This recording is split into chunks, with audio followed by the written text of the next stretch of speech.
उदयपुर के जड़ावता गांव में बांधों का पानी आने से हालात बेहद बदतर हो गए हैं। खेतों में गहरी खाई बनती जा रही है। मिट्टी का कटाव भी तेजी से हो रहा है, जिसकी जद में आकर मकान जमींदोज हो रहे हैं। ये रिपोर्ट देखिए।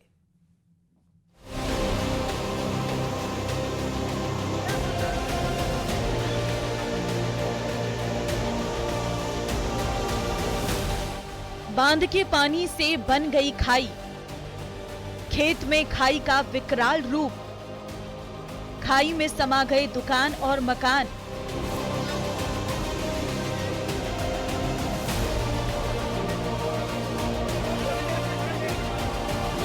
ये सीन किसी झरने का नहीं बल्कि सवाई माधोपुर के जड़ावता गांव में बनी खाई का है, जहां बारिश के बाद ओवरफ्लो हुए बांधों का पानी तेजी से पहुंच रहा है, जिससे खेतों में लगातार मिट्टी का कटाव जारी है और खाई अब विकराल रूप लेती जा रही है।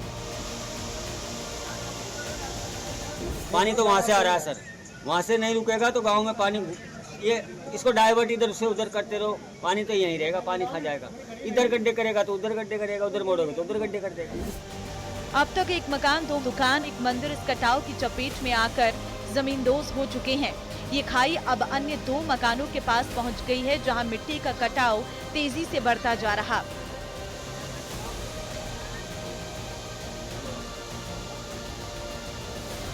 जमीन गई, मकान गया, रियो का है हमारा, पूरी जमीन ऐसा लगाने आता। ये जमीन से हमारी इकला हमारी जमीन कौन खाई भी हमारा जमीन। ये 2 बीघा तो पूरी जमीन से हमारी पूरी गई है। तो ग्रामीणों का कहना है कि जब कृषि मंत्री आए तो प्रशासनिक अमला मुस्तैद रहा, लेकिन उनके जाते ही मदद तो दूर, किसी ने उनकी सुध तक नहीं ली। कोई भी सरकारी तंत्र तो हमको दिख रहा ही नहीं था। अब डॉक्टर साहब आएंगे फिर आ जाएंगे ट्रक हमारे, क्या बताएं। बहुत 4 दिन हो गए हमको, तो बहुत परेशान हो रहे हैं। बड़ी तबीयत यार, गैस बीती है तो हम कहाँ भूखा मरा कर, हमारा डंडा भूखा मरा कर, हमारी गति कहाँ हो रही। किसी ने कोई सहायता नहीं की? कोई बिल्कुल सहायता नहीं करी, सरकार तो ध्यान ही नहीं दे रही बिल्कुल। फिलहाल ग्रामीण अपने स्तर पर पानी को दूसरी ओर डाइवर्ट करने की कोशिश में जुटे हैं। जो मदद इन तक पहुंचनी चाहिए थी वो मदद नहीं पहुंची, और अपनी आंखों के सामने सब कुछ, अपने जीवन के सारे सपने, ताने बाने, जो भी इन्होंने अब तक कमाया था, वो सब कुछ अपनी आंखों से धीरे धीरे मुट्ठी में जैसे रेत फिसलती है, उस तरीके से सारा सब कुछ फिसलता हुआ देख रहे हैं। वहीं प्रभावित इलाकों को लेकर कृषि मंत्री किरोड़ी लाल मीणा का बयान भी आया सामने। समुचित व्यवस्था है, कोई नुकसान नहीं हो जाता, इसके लिए पूरा शासन तंत्र सतर्क है, एक्टिव है। कृषि मंत्री ने साफ कहा है कि प्रदेश में जिन भी जगहों पर अतिवृष्टि हुई है, सरकार उनकी पूरी मदद कर रही। न्यूज़ 18 राजस्थान के लिए गिरिराज शर्मा की रिपोर्ट।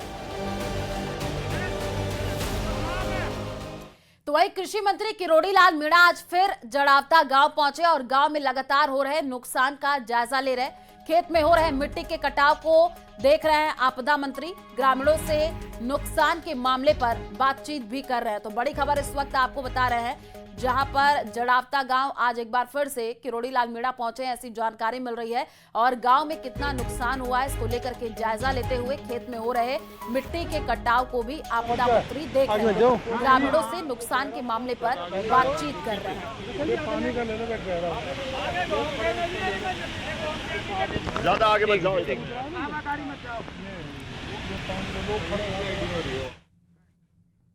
लगातार हो रही बारिश से जिंदगी बेहाल हो गई है, लोग परेशान हैं, घरों में पानी का कब्जा है। 5 तस्वीरें हम आपको स्क्रीन पर दिखा रहे हैं, जिसमें बारिश के कारण लोगों की बेबसी दिख रही है। आपको बता दें कि पहली तस्वीर बूंदी की है, घरों में पानी घुसा है। तो वहीं नागौर में भी कुछ ऐसा ही हाल है। धौलपुर, सीकर, उदयपुर में ज्यादातर इलाकों में पानी ही पानी नजर आ रहा है।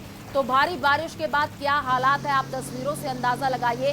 कहीं घरों में पानी घुस गया है, ओवरफ्लो बांध होते हुए नजर आ रहे हैं। उदयपुर की ये तस्वीर आपको दिखा रहे हैं, सड़कों पर जलभराव की स्थिति है और जलभराव से लोग बेहाल है। तो अलग अलग जगहों की तस्वीरें, सड़कें जलमग्न हो चुकी हैं, बांध ओवरफ्लो हो रहे हैं। बूंदी की तस्वीर आप देखिए, बारिश से अब लोग परेशान हो रहे हैं, क्योंकि जगह जगह पर जलभराव की स्थिति अब देखने को मिल रही है।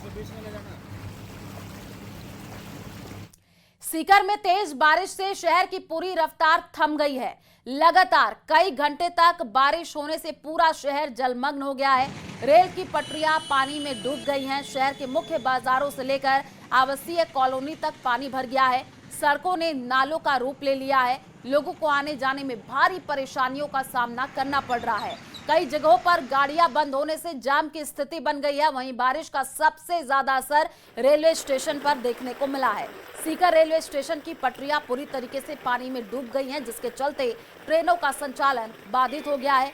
रेलवे प्रशासन द्वारा यात्रियों की सुरक्षा को देखते हुए कई ट्रेनों को देरी से रवाना किया जा रहा है। स्थानीय प्रशासन की टीम रात से पानी निकासी में जुटी है। नानी डैम टूटने से पानी हाईवे पर आ गया है। बीकानेर बाईपास पर भी पानी भर गया है।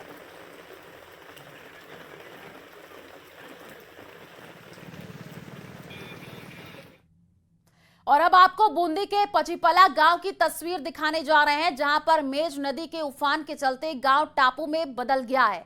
भारतीय सेना, एसडीआरएफ, एनडीआरएफ लोगों का रेस्क्यू करके लोगों को निकाल रही है। जिला कलेक्टर अक्षय गोदारा, पुलिस अधीक्षक राजेंद्र मीणा मौके पर डटे हुए हैं। तो ये तस्वीरें हम आपको दिखा रहे हैं, बारिश से किस तरीके से हालात बिगड़े हैं। आप देखिए, पचीपला में बाढ़ जैसे हालात बन चुके हैं और जगह जगह पर बारिश के वजह से जो तस्वीरें आ रही है वो चिंता का विषय भी है, क्योंकि कई ऐसी जगह हैं जहां पर बाढ़ जैसे हालात हो चुके हैं। मेज नदी का पानी गांव में भर चुका है। बूंदी के पचीपला की ये तस्वीर आपको दिखा रहे हैं। सेना अब लोगों का रेस्क्यू भी कर रही है। जो लोग फंसे हुए हैं उनको निकाला जा रहा है। जिला कलेक्टर भी मौके पर मौजूद है।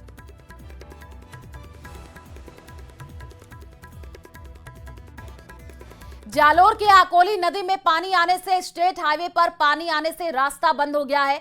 जालोर सिरोही को जोड़ने वाले रास्ते पर पानी भर गया है, जिसके कारण संपर्क टूटा है। आकोली नदी पूरे वेग के साथ बह रही है। लोगों से अलर्ट रहने की अपील की जा रही है। बावजूद इसके लोग नदी किनारे पहुंच रहे हैं। तो जालोर सिरोही रोड बाधित हो चुका है। स्टेट हाईवे पर पानी भर गया है। तस्वीर आपको जालोर की दिखा रहे हैं। आप देखिए, ये नदी है और नदी के किनारे सैकड़ों लोग वहां पर जुट गए हैं।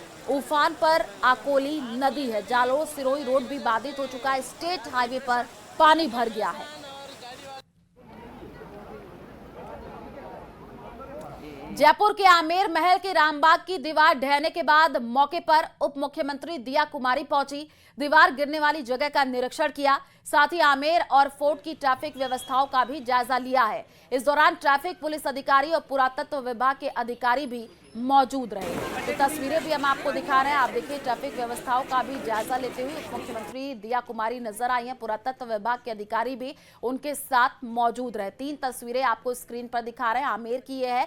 आमेर महल के रामबाग की जो दीवार है वो ढह गई और डिप्टी सीएम दिया कुमारी खुद मौके पर पहुंची। जायजा लेते हुए, अधिकारियों से बातचीत करते हुए और दीवार ढहने वाली जगह का उन्होंने खुद निरीक्षण किया। ट्रैफिक व्यवस्थाओं का भी जायजा उप मुख्यमंत्री ने लिया है। तो 2 तस्वीरें आपको दिखा रहे हैं। पहली तस्वीर आपको उप मुख्यमंत्री दिया कुमारी नजर आ रही हैं और दूसरी एरो के जरिए यही वो दीवार जो कि ढह गई।